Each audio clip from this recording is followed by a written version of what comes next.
display, ya, terkait dengan display, ya. Oke, itu terkait dengan pramuniaga. Jadi jelas ya, tugasnya adalah melakukan pelayanan penjualan kepada konsumen dengan cepat dan memuaskan, penataan atau display barang yang menarik, dan komunikasi yang interaktif dengan konsumen. Itu tugas pramuniaga pada umumnya. Ya, nanti akan dijabarkan, tapi nanti tidak akan saya jabarkan di sini karena terlalu panjang.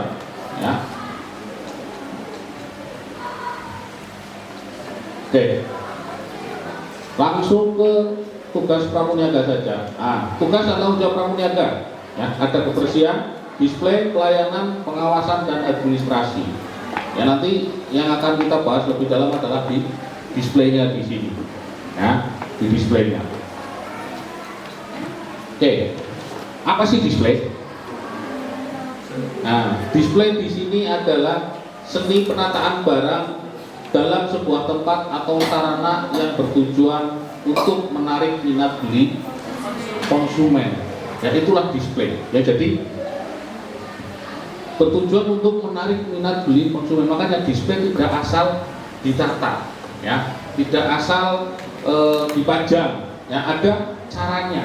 Ya, ada caranya karena tujuannya di sini adalah untuk menarik minat beli konsumen. Ya, untuk menarik minat beli konsumen. Jadi kalau display asal-asalan, ya, asal ditata, ya, konsumen tidak akan tertarik dengan barang-barang yang di display atau yang kita jual. Ya, yang kita jual, konsumen tidak akan tertarik. Ya, makanya salah satu tujuan display adalah untuk menarik. Karena apa? Kalau di supermarket, ya, display itu adalah salah satu bentuk pelayanan terhadap konsumen. Ya, kalau di supermarket itu ada pelayanan aktif dan pelayanan pasif. Ya, pelayanan pasif ini melalui display ketersediaan barang di toko. Ya, pelayanan aktif ya Anda ketemu langsung dengan konsumen, ya, berkomunikasi langsung dengan konsumen. Nah, nanti di sini display, ya, pelayanan pasif terhadap konsumen. Ya, sarana display, ya, ada POP di sini. Nah, ada POP, purchase of point, ya, ada chiller, price card atau etiket harga, ya, ada freezer. Ya, freezer itu kulkas besar untuk barang-barang frozen. Ya, ada COC. COC ini adalah counter on kasir. Ya, biasanya kalau di supermarket atau di minimarket di depan kasir itu ada barang yang ditata. Itu namanya COC, counter on kasir. Ya, ada shelving, ya, ini shelving. Ada blok shelving, ini berarti satu blok. Ya, ini namanya blok shelving. Ada gondola, ya, satu set ini. Terus ada rak reguler dan sewa. Ya, kenapa ada rak reguler dan sewa? Ya, kalau rak reguler itu biasanya diisi boleh barangnya siapa saja. Ya, tapi kalau rak sewa biasanya satu rak ini, ya, itu disewa oleh salah satu produk tertentu. Misalkan sabun merek A, isinya hanya sabun merek A saja. Ya, tapi kalau reguler boleh sabun merek A, B, C, D boleh ada di sini semuanya. Ya. Dan rak sewa itu tidak harus satu blok, bisa saja satu shelving, ini disewa. Ya, jadi salah satu keuntungan di supermarket yaitu, ya, harus bisa menyewakan rak terhadap supplier. Yang mereka bayar biasanya satu rak display full satu bulannya bisa 3-4 juta. Ya, jadi sangat lumayan. Ya, kalau nanti Anda bisnis minimarket, ya, setidaknya bisa menjual ini ke supplier 500.000 sudah lumayan satu bulan. Ya, sudah lumayan satu bulan. Ya. Terus box floor atau stage, ya, biasanya untuk barang-barang yang banyak atau diskon atau promo biasanya kita letakkan di box floor biar apa lebih menarik karena daya tampungnya lebih banyak. Ya, gawangan atau sentingan, ya, ya, biasanya raknya modelnya seperti ini cuma ada sentingannya.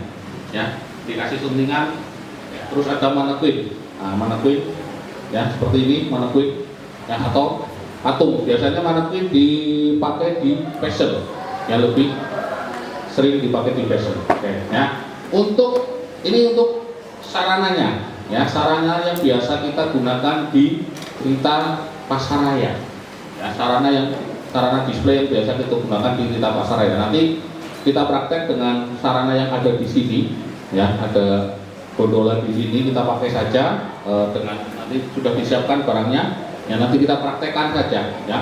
Nah, standarisasinya ini yang harus teman-teman pahami biar nanti bisa display dengan baik. Ya, standarisasi display yang pertama adalah rapi. Ya, produk harus rata depan, tampak muka, mengelompok berdasar kategori dan sesuai penggolongan. Ya, jadi harus rata depan. Yang harus diperhatikan, ya jangan nanti nata produknya tinggal satu-satu nanti di belakang ya depannya enggak rata, ya. Terus tampak muka, ya tampak muka berarti merek atau informasi tentang produk itu menghadap ke depan, ya. Terus mengelompok berdasar kategori, ya berdasarkan kategori itu misalkan makanan itu nanti banyak sekali kategorinya, ada mie, ada minuman, ada susu dan yang lainnya, itu dikelompokkan berdasarkan kategorinya, ya. Dan sesuai dengan planogram itu rencana penataannya di mana, ya. Biasanya kalau di Rita itu satu produk itu 2 tir, ya 2 tir, ya namanya tir itu apa Mas? Tahu? Ya 2 barang, ya satu merek 2 barang, ya. Oke, berdasarkan program ya rencana penataan barang itu di mana saja, ya susu di mana, ya mereknya apa saja, ya itu sudah harus direncanakan, ya. Kenapa ada program ya karena tadi ada yang reguler dan ada yang sewa. Jangan sampai nanti rak itu sewa sudah dibayar mahal-mahal oleh supplier, nanti diisi barang reguler, ya jangan sampai seperti itu. Ya, terus padat, ya padat itu penuh, ya tidak ada space atau rak yang kosong. Sebisa mungkin semua rak ini terisi dengan penuh, jangan sampai ada rak yang kosong, ya. Kalau barang itu kosong, merek itu ya dicarikan barang yang lain yang satu kategori, ya misalkan sabun A habis, sabun B masih banyak, ya sabun B diperluas, ya jangan sampai ada rak kosong, ya. Oke, yang berikutnya bersih ini produk bersih dari kotoran, perabot bersih dan area penjualan juga bersih di sini bukan hanya produknya saja, ya tapi perabotnya dan juga areanya, ya bukan hanya bersih barangnya saja, ya bersih barangnya tapi perabotnya kotor itu juga tidak menarik,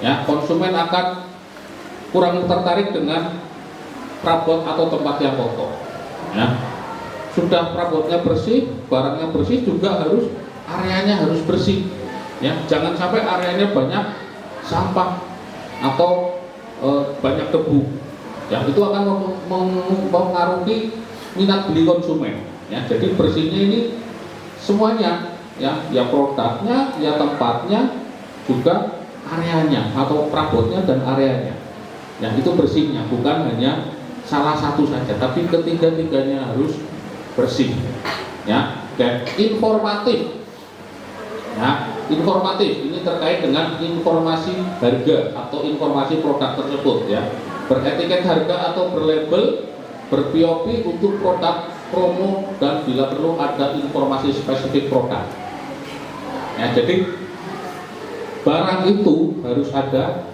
harganya, ya. Oke.